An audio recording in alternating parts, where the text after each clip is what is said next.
ಸ್ನೇಹಿತರೆ ನಮಸ್ಕಾರ. ನಾನು ರವೀಂದ್ರ ಜೋಶಿ.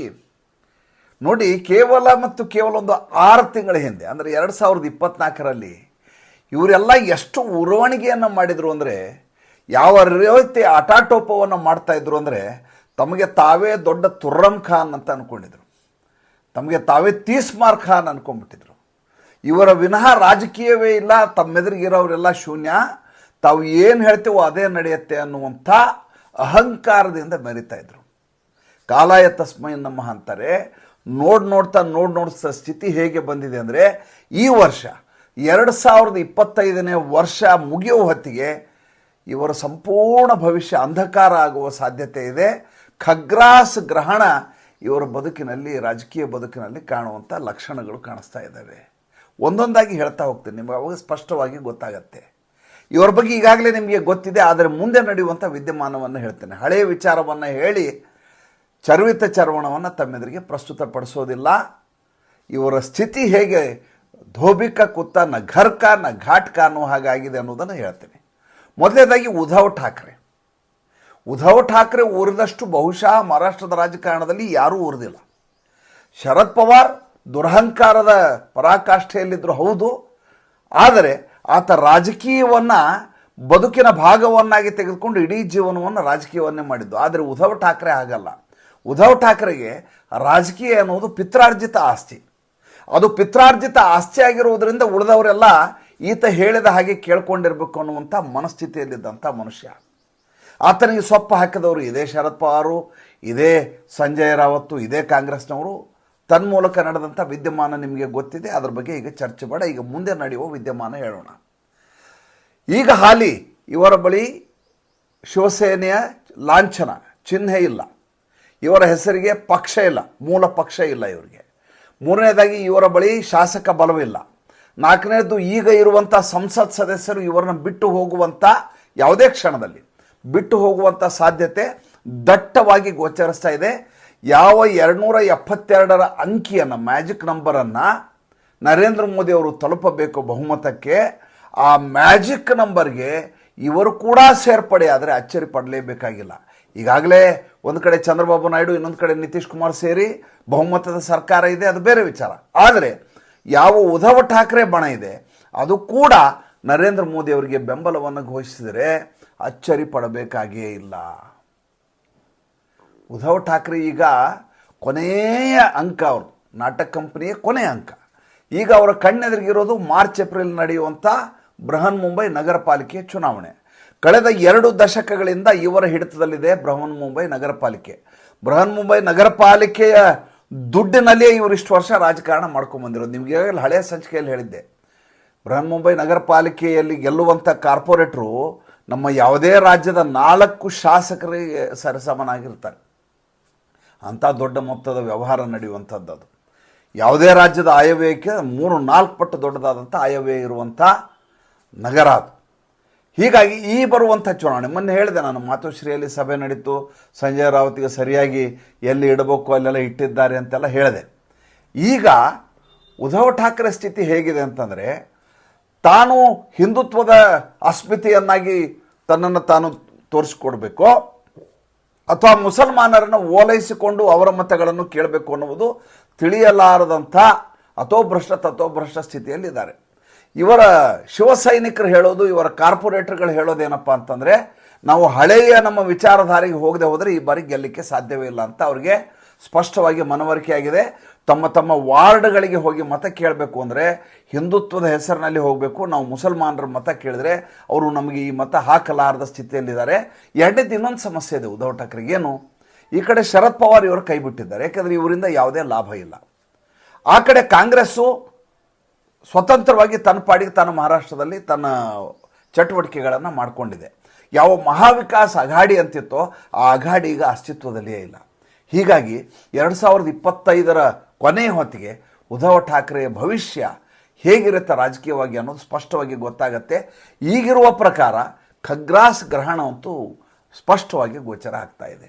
ಎರಡನೇದು ಅದೇ ಮಹಾರಾಷ್ಟ್ರದ ಬಗ್ಗೆ ಮಾತಾಡ್ತೀನಿ. ಶರದ್ ಪವಾರ್ ಇಷ್ಟು ವರ್ಷ ಕಾಲವೂ ಕೂಡ ಯಾವುದೇ ಬಹುಮತವನ್ನು ಪಡೆಯಲಾರದೆ ಅಧಿಕಾರ ನಡೆಸ್ಕೊಂಡ್ಬಂದಂಥ ವ್ಯಕ್ತಿ ಯಾರಾದರೂ ಇದ್ದರೆ ಅದು ಕೇವಲ ಶರದ್ ಪವಾರ್.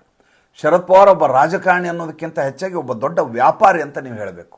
ಆತ ಮಾಡುವಂಥ ಸಂಚುಗಾರಿಕೆ ಇದೆಯಲ್ಲ, ಪಿತೂರಿ ಇದೆಯಲ್ಲ, ಅದು ರಾಜಕಾರಣದಲ್ಲಿ ಯಾರೂ ಮಾಡಲಿಕ್ಕೆ ಸಾಧ್ಯವೇ ಇಲ್ಲ.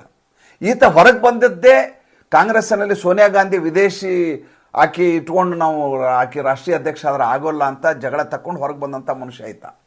ಯಾರು ಈತನನ್ನು ಬೆಳೆಸಿದ್ರು ವಸಂತ್ ದಾದಾ ಪಾಟೀಲ್, ಅವರ ಬೆನ್ನಿಗೆ ಚೂರಿ ಹಾಕಿ ಈತ ಮುಖ್ಯಮಂತ್ರಿ ಆದಂಥ ಮನುಷ್ಯ. ಈತನ ಸಂಖ್ಯಾಬಲ ಪಕ್ಷದಲ್ಲಿ ಎಷ್ಟೇ ಇರಲಿ, ನ್ಯಾಷನಲಿಸ್ಟ್ ಕಾಂಗ್ರೆಸ್ ಪಾರ್ಟಿ ಅಂತ ಇವ್ರ ಪಕ್ಷ, ಎಷ್ಟೇ ಇದ್ರೂ ಕೂಡ ಅಧಿಕಾರ ಗದ್ದುಗೆಯಲ್ಲಿ ಈತನೇ ಇರ್ತಾರೆ. ಅಂದರೆ ಯಾವ ಮಟ್ಟಿನ ಪಿತೂರಿಯನ್ನು ಮಾಡುವುದರಲ್ಲಿ ಈತ ನಸೀಮ ಅನ್ನೋದನ್ನು ಆಲೋಚನೆ ಮಾಡಿ. ಆದರೆ ಈ ಬಾರಿ ಏನಾಯಿತು ಅಂತಂದರೆ, ಮಹಾರಾಷ್ಟ್ರದ ಚುನಾವಣೆಯ ಸಂದರ್ಭದಲ್ಲಿ ಬಲವಾದ ಏಟು ಈತನಿಗೆ ಬೀಳುತ್ತೆ. ಕೇವಲ 10 ಶಾಸಕರನ್ನ ಇಟ್ಕೊಂಡು ಈಗ ಈತ ಮಹಾರಾಷ್ಟ್ರದಲ್ಲಿ ಇರೋದು. ಈ 10 ಶಾಸಕರು ಅಜಿತ್ ಪವಾರ್ ಸಂಪರ್ಕದಲ್ಲಿದ್ದಾರೆ. ಯಾವುದೇ ಕ್ಷಣದಲ್ಲಿ ಅವರೆಲ್ಲ ಅಜಿತ್ ಪವಾರ್ ಬಣ ಸೇರಿಬಿಟ್ರೆ ಈತನ ಪಕ್ಷವೇ ಅಸ್ತಿತ್ವದಲ್ಲಿರೋದಿಲ್ಲ. ಜೊತೆಗೆ ಯಾವ ಲೋಕಸಭೆಯಲ್ಲಿ ಆಯ್ಕೆಯಾದರಲ್ಲ ಇವರ ಬಣ, ನ್ಯಾಷನಲಿಸ್ಟ್ ಕಾಂಗ್ರೆಸ್ ಪಾರ್ಟಿಯ ಸಂಸತ್ ಸದಸ್ಯರು, ಅವರು ಕೂಡ ಭಾರತೀಯ ಜನತಾ ಪಾರ್ಟಿಯ ಜೊತೆ ಗುರುತಿಸ್ಕೊಳ್ಳಿಕ್ಕೆ ಈಗಾಗಲೇ ಮಾತುಕತೆಯನ್ನು ನಡೆಸಿದ್ದಾರೆ. ಅದನ್ನು ಪ್ರಾರಂಭದಿಂದ ನರೇಂದ್ರ ಮೋದಿ ಅವರ ಹತ್ರ ಹೋಗಿ ಪ್ರಯತ್ನ ಮಾಡ್ತಾ ಇದ್ದಾರೆ, ಇಲ್ಲಿವರೆಗೂ ಸಾಧ್ಯ ಆಗಿಲ್ಲ. ಮೊನ್ನೆ ದಾಳಂಬರಿ ಹಣ್ಣು ತೊಗೊಂಡು ಹೋಗಿ ಇವರು ರೈತರನ್ನು ಕರ್ಕೊಂಡು ನರೇಂದ್ರ ಮೋದಿ ಅವ್ರನ್ನ ಭೇಟಿಯಾದರು. ನೋಡಿದರೆ ಈತ ಯಾವುದೋ ರೈತರ ವಿಚಾರಕ್ಕೆ ಬಂದಿದ್ದಾರೆ ಅಂತ ಅನ್ಕೋಬೇಕು. ಆದರೆ ಬದುಕಿನ ಕೊನೆಯ ಘಟ್ಟದಲ್ಲಿ ಮಗಳಿಗೊಂದು ದಾರಿಯನ್ನು ತೋರಿಸಿ ಅಂತ ನರೇಂದ್ರ ಮೋದಿ ಅವರ ಕಾಲು ಹಿಡ್ಲಿಕ್ಕೆ ಹೋಗಿದ್ರು ಅಂತ ಎಲ್ಲರೂ ಹೇಳ್ತಾ ಇದ್ದಾರೆ. ನರೇಂದ್ರ ಮೋದಿ ಈ ಬಾರಿ ಈತನ ಬಗ್ಗೆ ಸಹಾನುಭೂತಿ ತೋರಿಸುವ ಯಾವ ಸಾಧ್ಯತೆಗಳು ಇಲ್ಲ. ಏಕೆಂದರೆ ಯಾವ ಭಾರತೀಯ ಜನತಾ ಪಾರ್ಟಿ 2019ರಲ್ಲಿ ಅಧಿಕಾರ ಗದ್ದುಗೆ ಏನು ಹಿಡಿಬೇಕಾಗಿತ್ತು ಮಹಾರಾಷ್ಟ್ರದಲ್ಲಿ, ಅವಾಗ ಅಡ್ಡಗಾಲಾದಂಥ ಮನುಷ್ಯ ಮತ್ತು ಕಾಂಗ್ರೆಸ್ಸು ಶಿವಸೇನೆಯನ್ನು ಸೇರಿಸಿ ಮಹಾವಿಕಾಸ್ ಅಘಾಡಿ ಮಾಡಿದ ಮನುಷ್ಯ ಈ ಶರದ್ ಪವಾರ್. ಹೀಗಾಗಿ ಈತನಿಗೆ ಸೊಪ್ಪು ಹಾಕುವ ಯಾವುದೇ ಸಾಧ್ಯತೆ ಇಲ್ಲವೇ ಇಲ್ಲ. ಬೃಹನ್ ಮುಂಬೈ ನಗರ ಪಾಲಿಕೆ ಚುನಾವಣೆಯಲ್ಲಿ ಈತನ ಅಸ್ತಿತ್ವ ವಿಶೇಷವಾದದ್ದೇನೂ ಇಲ್ಲವೇ ಇಲ್ಲ. ಆದ್ದರಿಂದ 2025ರಲ್ಲಿ ಈತನ ಪಕ್ಷ ಸಂಪೂರ್ಣವಾಗಿ ಪತನ ಆಗುವ ಎಲ್ಲ ಲಕ್ಷಣಗಳು ಸ್ಪಷ್ಟವಾಗಿ ಕಾಣಿಸ್ತಾ ಇದ್ದಾವೆ. ಮೂರನೇ ವ್ಯಕ್ತಿ ಹೆಸರು ತೇಜಸ್ವಿ ಯಾದವ್ ಅಂತೇಳಿ. ಈ ನವೆಂಬರ್ನಲ್ಲಿ, ಇದೇ 2025ರ ನವೆಂಬರ್ನಲ್ಲಿ ಬಿಹಾರದಲ್ಲಿ ಚುನಾವಣೆ ಇದೆ. ಈತನಿಗಿರೋ ಸಮಸ್ಯೆ ನವೆಂಬರ್ ಚುನಾವಣೆಯಲ್ಲ, ಈತನಿಗೆ ಲ್ಯಾಂಡ್ ಫಾರ್ ಜಾಬ್ ಏನು ಈತ ವ್ಯವಹಾರ ಮಾಡಿದ್ನಲ್ಲ, ಯಾವ ಗ್ರೂಪ್ ಡಿ ನೌಕರಿಗಾಗಿ ಇವರಪ್ಪ ರೈಲ್ವೆ ಸಚಿವನಿದ್ದ ಸಂದರ್ಭದಲ್ಲಿ ಆಸ್ತಿಗಳನ್ನು ಬರ್ಸ್ಕೊಂಡಿದ್ದಾನಲ್ಲ, ಅದ್ರ ಎಲ್ಲ ದಾಖಲಾತಿಗಳು ಈಗ ಎನ್ಫೋರ್ಸ್ಮೆಂಟ್ ಡೈರೆಕ್ಟರೇಟು ಮತ್ತು CBI ಬಳಿ ಇದ್ದಾವೆ. ಈತ ಇತ್ತೀಚೆಗೆ ಕೋರ್ಟಿನಿಂದ ವಿಚಾರಣೆಯಿಂದ ತಡೆಯಾಜ್ಞೆ ದೊರೆತಿದ್ದರಿಂದಾಗಿ ನಿಟ್ಟುಸಿ ಬಿಟ್ಕೊಂಡಿದ್ದಾನೆ. ಆದರೆ ಅದು ಖಾಯಂ ಅಲ್ಲ. ಒಂದು ಪೇಷಂಟು ಸಾಯುವ ಹಂತದಲ್ಲಿ ಇರುತ್ತೆ. ಆತನನ್ನು ICUನಲ್ಲಿ ಹಾಕಿ ಆತನಿಗೆ ಆಕ್ಸಿಜನನ್ನು ಕೊಡ್ತಾರೆ. ಆತನಿಗೆ ನಾಡಿ ಮಿಡಿತಾ ಇರುತ್ತೆ, ಆತನ ಹೃದಯ ಬಡಿತಾ ಇರುತ್ತೆ, ಆತ ಕೈ ಕಾಲುಗಳನ್ನ ಆಡಿಸ್ತಾ ಇರ್ತಾನೆ. ಆದರೆ ಆತ ಬದುಕಿದ್ದಾನೆ ಅಂತ, ಬಯಾಲಜಿಕಲಿ ಬದುಕಿದ್ದಾನೆ ಅಂತ ಹೇಳಬಹುದೇ ವಿನಃ ಆತ ಸಂವೇದನಾಶೀಲನಾಗಿ ಹುಷಾರಾಗಿದ್ದಾನೆ ಅಂತ ಯಾರು ಹೇಳಲಿಕ್ಕಾಗೋದಿಲ್ಲ. ಹಾಗೆ ಈಗ ತೇಜಸ್ವಿ ಯಾದವ್ ಸ್ಥಿತಿ ಹೇಗಾಗಿದೆ ಅಂದರೆ, ಇವರ ಇಡೀ ಕುಟುಂಬದ 5 ಜನರ ಮೇಲೆ ಮೊಕದ್ದಮೆ ಇದ್ದಾವೆ ಲ್ಯಾಂಡ್ ಫಾರ್ ಜಾಬ್ ಸ್ಕ್ಯಾಮ್ನಲ್ಲಿ. ಈತನ ತಾಯಿ, ಈತನ 2 ಸೋದರಿಯರು, ಈತನ ಸೋದರ, ಜೊತೆಗೆ ಈತನ ತಂದೆ, ಇಷ್ಟು ಜನರ ಮೇಲೆ ಕೇಸ್ ಇದ್ದಾವೆ. ಜೊತೆಗೆ ಈತನ ತಂದೆ ಜೈಲಿನಲ್ಲಿರಬೇಕಾದಂಥ ಮನುಷ್ಯ ಜಾಮೀನು ಪಡೆದು ಅನಾರೋಗ್ಯದ ಕಾರಣ ತೋರಿಸಿ ಹೊರಗಡೆ ಇದ್ದಾರೆ. ಯಾವ ಕ್ಷಣದಲ್ಲಿ ಬೇಕಾದ್ರೂ ವಾಪಸ್ ಜೈಲಿಗೆ ಹೋಗುವ ಸಾಧ್ಯತೆ ಇದ್ದಾವೆ. ಜೊತೆಗೆ ನವೆಂಬರ್ನಲ್ಲಿ ಅಲ್ಲಿ ಚುನಾವಣೆ ಬಿಹಾರದಲ್ಲಿ. ಸದ್ಯಕ್ಕೆ ಈಗ ಅಲ್ಲಿ ಪಬ್ಲಿಕ್ ಸರ್ವಿಸ್ ಕಮಿಷನ್ನ ಭಾಳ ದೊಡ್ಡದಾದಂಥ ಹಗರಣ ನಡೆದಿದೆ, ಗಲಾಟೆ ನಡೀತಾ ಇದೆ. ಅದರ ಹಿಂದೆ ಇದೇ ತೇಜಸ್ವಿ ಯಾದವ್ ಇದ್ದಾರೆ. ಪ್ರತಿಭಟನೆ ಮಾಡಿಸ್ಲಿಕ್ಕೆ ಬೇಕಂತ ಫಂಡಿಂಗ್ ಎಲ್ಲ ಮಾಡ್ತಾ ಇದ್ದಾರೆ. ಹಾಗಂತ ನಿತೀಶ್ ಕುಮಾರ್ನ ನೀವು ಕಿತ್ತು ಹಾಕೋಕ್ಕಾಗಲ್ಲ. ಬಿಹಾರದಲ್ಲಿ ಅಲ್ಲಿ ಪ್ರಶಾಂತ್ ಕಿಶೋರ್ ಹೊಸ ಪಕ್ಷವನ್ನು ಪ್ರಾರಂಭ ಮಾಡಿದ್ದಾರೆ. ಆದರೆ ಯಾವುದೇ ರೀತಿಯಾದಂಥ ಸಂಚಲನೆಯನ್ನು ಅದು ಉಂಟು ಮಾಡಿಲ್ಲ. ಈ ಗಲಾಟೆಯ ಹಿಂದೆ ಪ್ರಶಾಂತ್ ಕಿಶೋರ್ ಇದ್ದಾರೆ ಅಂತ ಹೇಳಲಾಗ್ತಾ ಇದೆ. ಚುನಾವಣೆಯಲ್ಲಿ RJD ಪಕ್ಷ ಕಾಂಗ್ರೆಸ್ ಜೊತೆ ಸೇರಿಕೊಂಡು ಮಹಾಗಠಬಂಧನ್ ಮಾಡಿ ಹೋರಾಟ ಮಾಡಲಿಕ್ಕೆ ನವೆಂಬರ್ನಲ್ಲಿ ಪ್ರಯತ್ನ ಮಾಡ್ತಾ ಇದ್ದಾರೆ. ಆದರೆ ನರೇಂದ್ರ ಮೋದಿ ಅವರ ವರ್ಚಸ್ಸು, ನಿತೀಶ್ ಕುಮಾರ್ ಅವರ ಯಾವುದೇ ಭ್ರಷ್ಟಾಚಾರ ರಹಿತ ಬದುಕು. ಅವರು ಒಂದು ಮಾತಿದೆ, ಏನಂದರೆ ಈತ ಪಲ್ಟೂರಾಮ್ ಇರಬಹುದು, ನಿತೀಶ್ ಕುಮಾರು ಅಧಿಕಾರಕ್ಕಾಗಿ ಏನು ಬೇಕಾದರೂ ಮಾಡ್ತಾರೆ ಅನ್ನೋದು ಎಲ್ರಿಗೂ ಗೊತ್ತಿರೋ ವಿಚಾರ. ಆದರೆ ಭ್ರಷ್ಟಾಚಾರದ ವಿಚಾರ ಬಂದಾಗ ಆತ ಯಾವುದೇ ರೀತಿಯಾದಂಥ ಭ್ರಷ್ಟಾಚಾರವನ್ನು ಮೈಗೆ ಅಂಟಿಸ್ಕೊಂಡಂಥ ಮನುಷ್ಯ ಅಲ್ಲ. ಹೀಗಾಗಿ ನಿತೀಶ್ ಕುಮಾರ್ಗೆ ಬಿಹಾರದ ರಾಜಕಾರಣ ತುಂಬ ಚೆನ್ನಾಗಿ ಗೊತ್ತಾಗಿದೆ. ಇದು ತೇಜಸ್ವಿ ಯಾದವ್ಗೆ ಭಾಳ ದೊಡ್ಡ ಮಟ್ಟದ ಹಿನ್ನಡೆಯನ್ನು ಉಂಟು ಮಾಡುತ್ತೆ. ಆದ್ದರಿಂದ 2025ರಲ್ಲಿ ಈತನ ಅಟಾಟೋಪ ಮುಗಿದು ಈತ ಸಂಪೂರ್ಣವಾಗಿ ರಾಜಕೀಯವಾಗಿ ಇನ್ನಷ್ಟು ಅವಸಾನದ ಸ್ಥಿತಿಗೆ ಹೋಗುವ ಎಲ್ಲ ಲಕ್ಷಣಗಳು ಸ್ಪಷ್ಟವಾಗಿ ಗೋಚರಿಸ್ತಾ ಇದ್ದಾವೆ. ಇನ್ನು ನಾಲ್ಕನೆಯ ವ್ಯಕ್ತಿ ಅರವಿಂದ್ ಕೇಜ್ರಿವಾಲ್. ಇವರ ಭವಿಷ್ಯ ಭಾಳ ದೂರ ಏನಿಲ್ಲ, 3 ತಿಂಗಳು. ಫೆಬ್ರವರಿಯಲ್ಲಿ ಚುನಾವಣೆ. ಈತನ ಈಗಿನ ನಡೆಯನ್ನು ನೋಡಿದರೆ ಈತ ಸೋಲ್ತೀನಿ ಅಂತ ತಾನೇ ಒಪ್ಕೊಂಡಂಗೆ ಕಾಣಿಸ್ತಾ ಇದ್ದಾರೆ. ಈ ಬಾರಿ ಆತನಿಗೆ ಎರಡು ಕಡೆಯಿಂದ ಅಟಕಾಯಿಸ್ತಾ ಇದ್ದಾರೆ. ಒಂದು ಕಾಂಗ್ರೆಸ್ಸು, ಎರಡನೇದ್ದು BJP.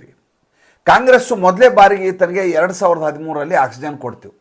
ಯಾವ ಕಾಂಗ್ರೆಸ್ಸನ್ನು ಬೈಕೊಂಡು ರಾಜಕಾರಣ ಮಾಡಿದರು ಅರವಿಂದ್ ಕೇಜ್ರಿವಾಲ್, ಮುಂದೆ ಅದೇ ಕಾಂಗ್ರೆಸ್ ಜೊತೆ 4 ತಿಂಗಳ ಕಾಲ ಅಧಿಕಾರವನ್ನು ನಡೆಸ್ತಾರೆ. ಕೇಳಿದರೆ ಅನಿವಾರ್ಯ ಇತ್ತು ಆದ್ದರಿಂದ ಅಂತ. 2015ರಲ್ಲಿ ಗೆಲ್ತಾರೆ, 2020ರಲ್ಲಿ ಗೆಲ್ತಾರೆ. 2015ರಲ್ಲಿ 70ರಲ್ಲಿ 67 ಸ್ಥಾನಗಳನ್ನು ಗೆದ್ಕೊಂಡ್ಬಿಡ್ತಾರೆ. ಕ್ಲೀನ್ ಸ್ವೀಪ್, 67 ಸ್ಥಾನಗಳು 70ಕ್ಕೆ. ಕೇವಲ ಮತ್ತು ಕೇವಲ ಆಮಿಷದ ಕಾರಣವನ್ನು ಒಡ್ಡಿ, ಜೊತೆಗೆ ಭ್ರಷ್ಟಾಚಾರಿಗಳಾದಂಥ ಕಾಂಗ್ರೆಸ್ ವಿರುದ್ಧ ನನ್ನ ಹೋರಾಟ ಅಂತ ಹೇಳಿ ಅದು ಸ್ವಲ್ಪ ಕುಸಿಯತ್ತೆ. 63 ಸ್ಥಾನ ಗೆಲ್ಲಿಸ್ತಾರೆ 2020ರಲ್ಲಿ. ಈ ಬಾರಿ 2025ರಲ್ಲಿ ಈತನಿಗೆ ಮೊದಲೇದಾಗಿ ಭ್ರಷ್ಟಾಚಾರಿ ಪಟ್ಟ ಇದೆ, ಜಾಮೀನಿನ ಮೇಲೆ ಹೊರಗಡೆ ಇದ್ದಾರೆ. DTC ಬಸ್ನಿಂದ ಹಿಡಿದು ಎಲ್ಲ ರೀತಿಯ ಹಗರಣ ಇವ್ರಿಗೆ ಮೈಗೆ ಅಂಟುಕೊಂಡಿದ್ದಾವೆ. ಇವರ ಜೊತೆ ಇರೋರೆಲ್ಲ ಜೈಲಿನಲ್ಲಿದ್ದಾರೆ, ಇಲ್ಲ ಜಾಮೀನಿನಲ್ಲಿದ್ದಾರೆ. ಅತಿಶಿ ಮರ್ಲೇನ ಜೈಲಿಗೆ ಹೋಗ್ತಾರೆ ಅಂತ ಇವರೇ ಹೇಳ್ತಾ ಇದ್ದಾರೆ. ಮನೀಶ್ ಸಿಸೋಡಿಯಾ ಹೊರಗಡೆ ಕಾಣಿಸ್ತಾ ಇಲ್ಲ. ಸ್ವತಃ ಈತ ನಿಲ್ಲುವ ಕ್ಷೇತ್ರದಲ್ಲಿ ಈತ ಗೆಲ್ಲುವ ಬಗ್ಗೆ ಈತನಿಗೆ ಅನುಮಾನ ಇದೆ. ಈ ಬಾರಿಯ ಚುನಾವಣೆಯಲ್ಲಿ ಬಹಳ ದೊಡ್ಡ ಮಟ್ಟದ ಹಿನ್ನಡೆ ದೆಹಲಿಯಲ್ಲಿ ಈತನಿಗೆ ಆಗಲಿದೆ. ಹಾಗಾದರೆ ಈತನ ರಾಜಕೀಯ ಭವಿಷ್ಯ ಸಂಪೂರ್ಣ ಮಂಕಾಗಲಿದೆ. ಪಂಜಾಬನ್ನು ಇಟ್ಕೊಂಡು ಈತ ರಾಜಕಾರಣ ಮಾಡಲಿಕ್ಕೆ ಸಾಧ್ಯ ಇಲ್ಲ. ಇದು 4ನೇ ವ್ಯಕ್ತಿ 2025ರಲ್ಲಿ ಮಟಾಶ್ ಆಗಲಿರೋರು. ಕೊನೆಯ ಪ್ರಭೃತಿ ಹೆಸರು ಹೇಳ್ಬಿಡ್ತೀನಿ. ಈತನ ಹೆಸರು ಹೇಳದೇ ಇದ್ದರೆ ನನಗೆ ಸಮಾಧಾನ ಆಗೋದಿಲ್ಲ.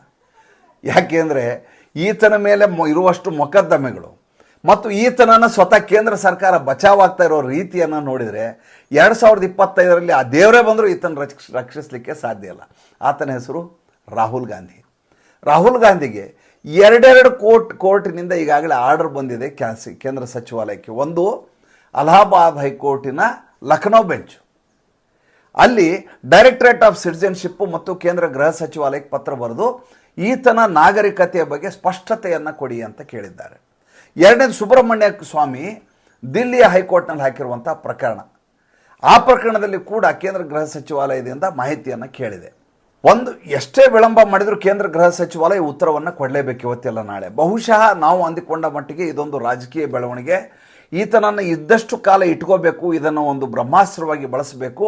ಈ ಅಸ್ತ್ರವನ್ನು ಬಿಟ್ಟುಬಿಟ್ರೆ ಅದು ಮೇಜರ್ ಅಸ್ತ್ರ ಹೊರಟೋಗುತ್ತೆ ಅಂತ ಮೋದಿ ಸರ್ಕಾರ ಬಹುಶಃ ವಿಳಂಬ ಮಾಡ್ತಾ ಇರಬಹುದು ಅಂತ ನನಗನ್ನಿಸ್ತಾ ಇದೆ. ಇದನ್ನು ಈ ತಪ್ಪಿಸ್ಕೊಂಡ್ರು ಅಂತ ತಿಳ್ಕೊಳ್ಳಿ. ಈತ ಯುನೈಟೆಡ್ ಕಿಂಗ್ಡಮ್ನ ಸಿಟಿಜನ್ಶಿಪ್ ಇಲ್ಲ, ಈತ ಭಾರತೀಯ ನಾಗರಿಕ, ಈತನಿಗೆ ಬೇರೆ ಯಾವುದೇ ನಾಗರಿಕತೆ ಇಲ್ಲ, ಎಲ್ಲ ನೀವು ಹೇಳಿದ್ರು ಕೂಡ ಈತನ ಹೆರಾಲ್ಡ್ ಪ್ರಕರಣ ಇದೆಯಲ್ಲ, ಅದು ನ್ಯಾಷನಲ್ ಹೆರಾಲ್ಡ್ ಪ್ರಕರಣ, ಈತ ಅದರಿಂದ ತಪ್ಪಿಸ್ಕೊಳ್ಳಿಕ್ಕೆ ಸಾಧ್ಯ ಇಲ್ಲ. ಮೂರನೇದ್ದು, ಈತನ ಮೇಲೆ ದೇಶದ ಎಲ್ಲ ಭಾಗಗಳಲ್ಲಿ ಮಾನನಷ್ಟ ಮೊಕದ್ದಮೆಗಳಿದ್ದಾವೆ. ಒಂದಲ್ಲ ಎರಡಲ್ಲ, ಎಲ್ಲವೂ ಕ್ರಿಮಿನಲ್ ಅಫೆನ್ಸ್ಗಳಾಗಿದ್ದಾವೆ.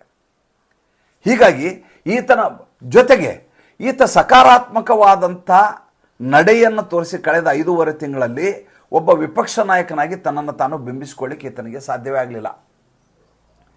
ಯಾವ 99 ಸ್ಥಾನ ಬಂದ ಸಂದರ್ಭದಲ್ಲಿ ಗಾಂಭೀರ್ಯವನ್ನು ಮೆರೆದು ಯಾವ ಅಟಲ್ ಬಿಹಾರಿ ವಾಜಪೇಯಿ ಅವರು ಕೂತಂಥ ಕುರ್ಚಿ ಅದು ವಿಪಕ್ಷ ನಾಯಕ ಸ್ಥಾನ, ಅಲ್ಲಿ ಈತ ಬೌನ್ಸರ್ ಥರ ಹೊಡೆದಾಟ ಮಾಡಲಿಕ್ಕೆ ನಿಂತರು.